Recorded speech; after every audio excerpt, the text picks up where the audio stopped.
For many Indians, the opening of a brand new temple this month is a long-held dream come true. But for many Muslims, the day will evoke only blood-soaked memories. The shrine in Ayodhya has been built on ground where a mosque stood for centuries before it was torn down by Hindu zealots in a campaign backed by Prime Minister Narendra Modi's BJP. In 1992, hundreds of men demolished the Babri Masjid with pickaxes and sledgehammers in a religious frenzy, leaving a trail of death in their wake. वहीं हमारे वालिद को भी जो है पीछे कूद के भगे जो है तो बोतल से पेट में ऐसे भोंका जो है उसके बाद मट्टी तेल डाल के आग लगा दिया मार दिए गए चचा को भी वही हुआ.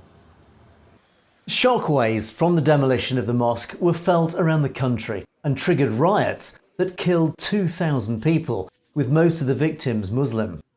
Modi will this month inaugurate the shrine built to replace it in a grand ceremony that will burnish his image as a custodian of the Hindu faith, a de facto campaign launch for national elections later this year.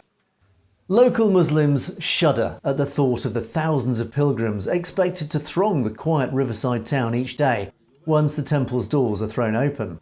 हमारे हिंदू भाई के लिए तो अच्छा दिन है लेकिन हम लोगों के लिए क्या जो है तो भाई सही है भाई. अब पुरानी बात जब हम लोग बर्बादे हुए जो है तो तकलीफ़ तो होता ही है कि उस दिन हमारे वालिद साहब भी मारे गए, मस्जिद भी हमारी ढाई गई, दे दिया. The temple is dedicated to Ram, one of the most revered deities in the Hindu pantheon, said to have been born in Ayodhya around 7,000 years ago. Devout Hindus believe the Babri Masjid was built on top of his birthplace in the 16th century during the Mughal Empire, under rulers they say oppressed their faith. Carved from pink sandstone and marble, the temple complex has been constructed at an estimated cost of $240 million, which the government said was sourced entirely from public donations.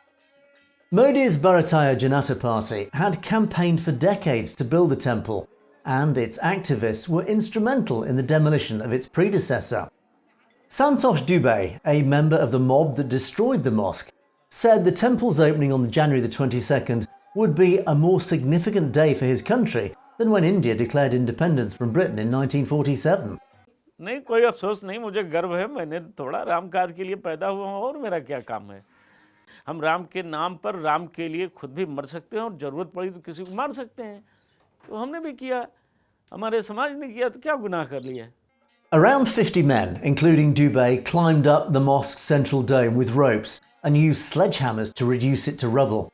Dubey fell from the roof of the mosque during the fervour, breaking 17 bones.